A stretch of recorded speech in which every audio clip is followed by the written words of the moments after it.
দিন যে কাটে না আমার রাত যে কাটে না, কবে যাব নবীর বাড়ি সোনার মদিনা। আমি কবে যাব নবীর বাড়ি সোনার মদিনা।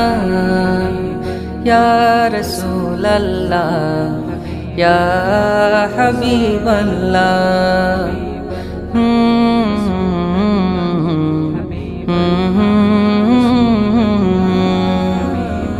আরব সাগর পাড়ি দিয়ে যাব নবীর দেশে, সালাম দে